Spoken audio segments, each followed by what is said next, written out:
مولانا رات کړل د طارق پټان صاحب زمونږ د پښتنو فخر عزت او قابل ترین شخصیت دی. په هغه باندې یو څو علما ردونه کړي چې په هغه کې یو زمومه منګه ویلو چې د تراو په باره کې د تشریح غلطه ده او موږ په دې وجه ویلو چې تفریق د مسایلو د دلته په مابین کې د منځونو دی. په دې وجه موږ ویلو باقي طارق پټان صاحب باندې خو موږ فخر کوو.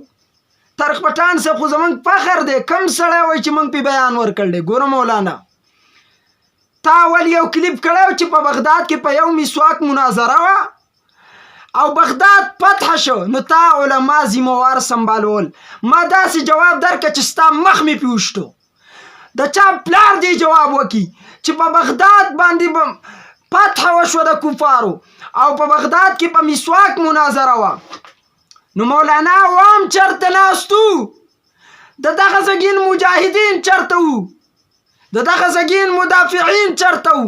باچا عالمو، قاضي عالمو، وخایا سیرت تاریخ ترا میدان تشا.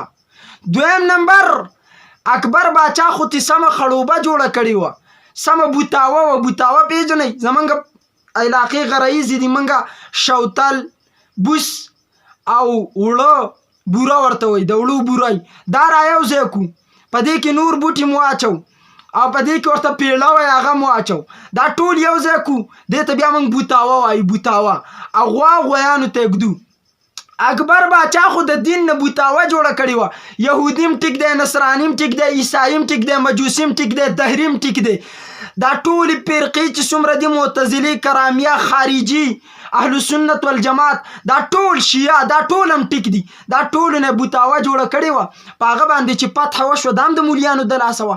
وکه جواب که د نر بچی وکه جواب دا هم د مولیانو د لاسه وه. دیوبند علماء ته زه وایم د دیوبند نامه به نه بدناموئ. مناظره په دین کې حجت ده. مثال به داسې درکړم. ګورئ 30 منټ کلیپ مفتی منیر شاکر صاحب کوي، 30 منٹ جواب مفتی ندیم صاحب ورکوي، محمودي صاحب دامت برکاتهم العالیه.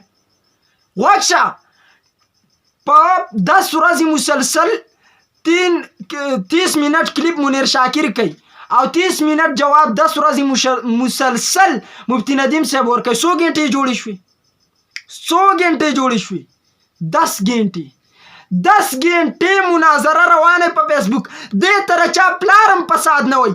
منګ وایو دا دوه مولیان د 10 घंटो په ځای باندې 1 घंटा کېنوي. 1 घंटा چې پته ولګي په میدان کې لکه دا خو فساد من ختم کو.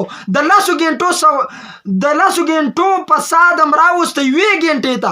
په 1 घंटा کې به پته ولګي بیا به دا فساد نه خو خو ستاسو عقلونه باندې هغه په یو منبر باندې ناس 10 میکې مخې ته لګول دي.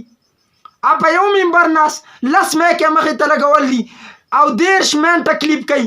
دی ورته په بل منبر ناس 10 منټه جواب ورته ورکوي. دا فساد دی غټ چې 10 ورځې نه بلکې دا 3 کاله مسلسل دا اختلاف روان دی. دا غټ فساد دی. که دا دوانه تاسو کېنوئ او 2 घंटो کې 1 घंटा کې دا مسله حل شي. وسته ووایه چې مناظره ټیک ده که نه. دا کم مولیان چې د مناظرې خلاف دی هغه وایي چې دا فساد دقه شانتي یو د هغې منبر نه یو د دې نه. داسې خو یو عامي کس کېنوه زما په شان په داسې زګین کې هغه به هم ډېرې خبرې وکړي. نو لانجمار صاحب باندې چې موږ رد نه دی کړی او په طارق پټان صاحب باندې موږ رد کم کړی. زموږ اصول ګوره چې طارق پټان صاحب باندې موږ رد په کم اصولو کې دننه کړی.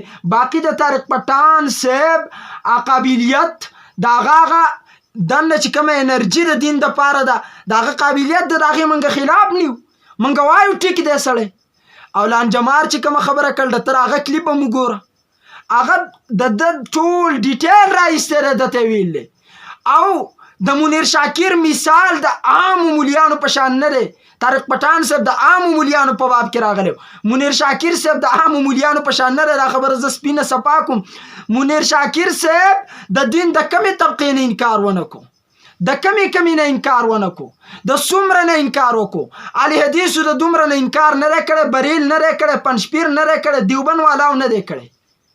نو لانجمار خو صرف دومره خبره وکړه چې کوم اصول دي چې کتاب الله، سنت الرسول، اجماع امت، قیاس شرعي، دا 4 اصول دي. او د دې 4 اصول کې په هغه درت څه مسله ونه چې موږ پرې رد کړی وي. طارق پټان صاحب باندې چې موږ رد کړل دی، موږ ورته ویلي چې دیني ریسرچ مه کوه، که کې نو په دې اصولو کې وکړه. زه به خپل کلیپ وښیم، په دې اصولو کې ته دیني ریسرچ وکړه، په دې اصولو کې چې ستا کومه مسله په مسلمانانو کې رایج ده. مثال په طور د الله احسان دی چې موږ مسلمانېږو، په دې طارق پټان مسلمانان یو، په دې طارق پټان صاحب رد کړو. نو ما ورته چې دا خو د قرآن حدیث نه ثابته مسله ده. ته چې ریسرچ کې د ملحد په خلاف یې داسې وکړه چې ملحد د دین په کومه طبقه باندې اعتراض کوي، د هغې اعتراض ته جواب ورکړه. زه دې ملګری یم، زه نه را ټول علما یې ملګري دي. او لانجمار چې کومه خبره کړله هغه د امت مسلمه مسله ده، مسلمه. د قرآن دفاع عام هم کولی شي، خاص هم کولی شي، کفر په مقابله کې. او منیر شاکر صاحب د دې اصلیت نه انکار کوي. نو تاسو علما هم یو خپل کیل جوړ کړی، که ته نه لرې راځه ته مناظره نشته، زه څه په مناظره کوم، زه څه په مناظره کې دننه مناظره کوم چې مناظره شته که نه. او آیا مناظره کول فساد دي که دا تاسو کوم شی جوړ کړی دا فساد دی؟ خو خلکو د عوامو ذهنونه هم ګن نه ډک کړه. تمہارا عورت بکری کا تمہارا عورت گدی کا میرا عورت بکری کا، هغه شی دی. ته کینه اختلاف کوه، مولیان سپکوه. که زه د مولا دفاع کوم، که زه د دین د مسلې دفاع کوم، هغې ته فساد وي. ستا عورت د ګډې دی، لمپې پروت دی، زما را د بیزې د هر وخت کې